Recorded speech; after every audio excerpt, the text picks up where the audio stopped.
दाखवू द्या ना मला, कारण पत्रकारांचं कसं आहे, धनंजय मुंडे वाल्मिक कराडची जी कंपनी आहे संत बाळूमामा कन्स्ट्रक्शन कंपनी अंबाजोगाई, त्याच्यात महादेव कराड आणि काळे हे पार्टनर आहेत. त्यांच्या कंपनीतून माझ्या पेमेंटच्या अकाउंटला 10 लाख आले, 7.5 परत केले, 2.5 लाखामध्ये आता माझा हे बाकीचा उरलेला खर्च चालू आहे.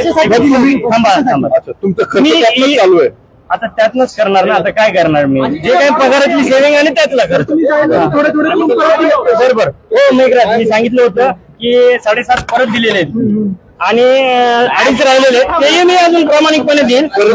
17 परत कशी दिले, कॅश की कॅश, दुसरे ट्रान्सफर, माझा अकाउंट. हे सगळे पैसे कशासाठी दिले होते तुम्हाला? 10 लाख रुपये अमाऊंट का दिली होती? तुम्ही शांत बसायचं. ज्या काही घेतलेलं आहे हे बघा, माझ्याकडे 416 रुपये बॅलन्स होतं, 416 तारीख दाखवतो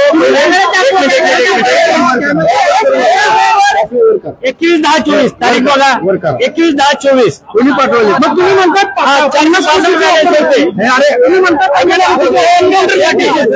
एन्काउंटरचा आताच घेऊ नका, एन्काउंटर थोडं पाठवलं. हे पैसे कशासाठी आले होते? ईव्हीएम मशीन पासून तुम्ही दूर जायचं, जे काही ईव्हीएम ला छेडछाड होईल ते गप्प बसायचं आणि सहन करायचं.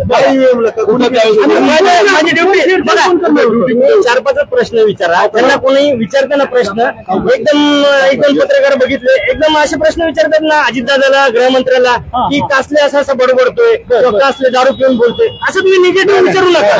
कासल्यांनी पुरावा दाखवलाय, मतदानाच्या दिवशी 10 लाख रुपये त्याच्या अकाउंटला जमा झाले, असा प्रश्न विचारा. आणि त्याच दिवशी त्यांना तिथे ड्युटी होती ईव्हीएम जवळ, तिथून का काढलं? जेव्हा मनुष्यबळाचा म्हणजे अपुरं मनुष्यबळ होतं परळीला माझी ड्युटी होती, ईव्हीएम मशीन जवळ रात्री. बघा तुम्ही तो एन्काउंटरचा मुद्दा घेताय आणि जो मेन मुद्दा पाहिजे ना आपल्याला, कितीच हजेरी. बरं ऑर्डर आहे, सगळे भेटेल तुम्हाला. चुकीला निवडून आले असं म्हणायचं. हा, चुकीच्या पद्धतीने आले, फ्रॉड केला धनंजय मुंडे नाही पूर्ण सरकार. जर एकनाथ शिंदे जर सरकार सोडलं ना, एवढे अजितदादांचे सीट येऊ शकतो. माझ्यावर गुन्हा दाखल झाला. काल मी परवा दिवशी चॅलेंज दिलं होतं माझं, बघा उस्मान शेख एलसीबीचे पीआय म्हणजे चॅलेंज दिलं होतं मी, एसपीला चॅलेंज दिलं होतं मी की माझ्यावर गुन्हा दाखल नाही अजून आणि तुम्ही माझं लोकेशन काढताय, मला माणसं पाठवताय. तर त्यांनी एक गुन्हा दाखल केला, जो मी महिन्याभरापूर्वी बोललोय, काहीतरी कुत्रा शब्द वापरलाय. लातूर जिल्ह्यामध्ये अमित देशमुखांविरुद्ध तर कुत्रा जरी उभा केला तर निवडून येईल असं मी विधान केलं होतं. त्याच्यावरून अॅट्रॉसिटी दाखल केलाय. काहीतरी अजून त्याच्यात मॉर्फिंग केलं असेल, मी बघितला नाही अजून तो व्हिडिओ. काय डिटेल्स आहेत तुमच्याकडे? एफआयआर आहे ना माझ्याकडे, सांगताल एफआयआर नंबर आणि पोलिसांनी तुम्हाला संपर्क वगैरे काय केलाय का? पोलीस माझ्या पाठीमागे होते, पोलीस दिल्लीला पण होते, पोलीस सगळीकडे संपर्क केलाय. आता सुद्धा एका पोलिसांचा फोन आला होता, कुठे काय हजर होत आहे. मागणी माझी एवढीच आहे, ज्या प्रकारे एका बिल्डरच्या सांगण्यावरून, जो एक बिल्डर आहे, ऐका शांत ऐका, गडबड करू नका, जो एक बिल्डर आहे सुरतचा, जो माझा 5 वर्षापासूनचा मित्र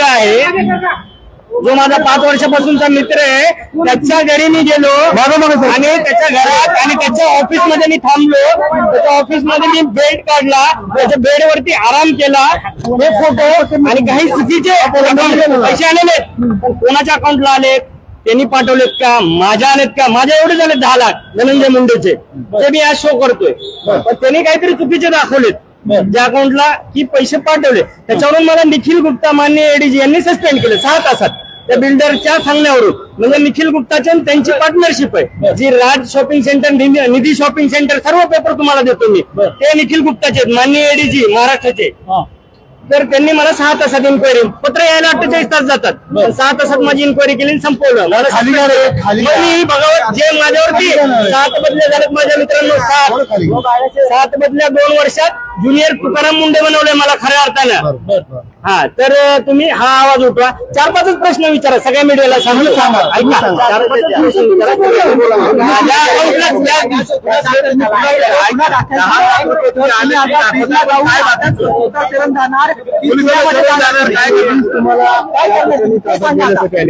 आले नाही, आता मी जाऊ इथलं डीसीपी कडे वगैरे प्रॉपरच्या किंवा सीपी वगैरे, सीपी ऑफिस जे काय आता इथलं बघतो मी. चॅलेंज सिस्टीमच्या विरोधात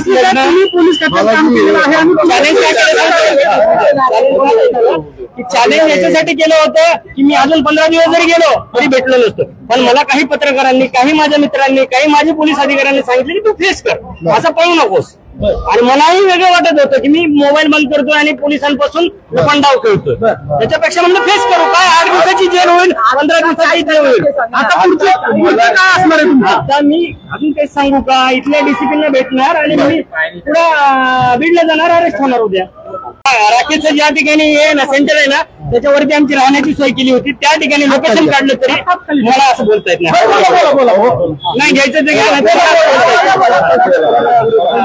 करू नका. माझा बीपी पुन्हा वाढतो. एक एक प्रश्न विचारा, एक एक प्रश्न विचारा ना. ज्या ठिकाणी मंगल कार्यालयामध्ये आमची राहण्याची व्यवस्था केली होती त्या ठिकाणी ते आले होते.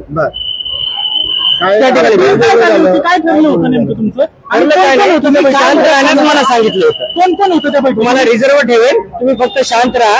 ज्याप्रमाणे तुम्ही पहिले कारवाई केली, लोकसभेलाही तुम्ही कारवाई केली होती, बोगस मतदान तुम्ही करू दिलेलं होतं लोकसभेला, तर तुम्ही हे करू नका एवढं त्यांनी सांगितलं होतं.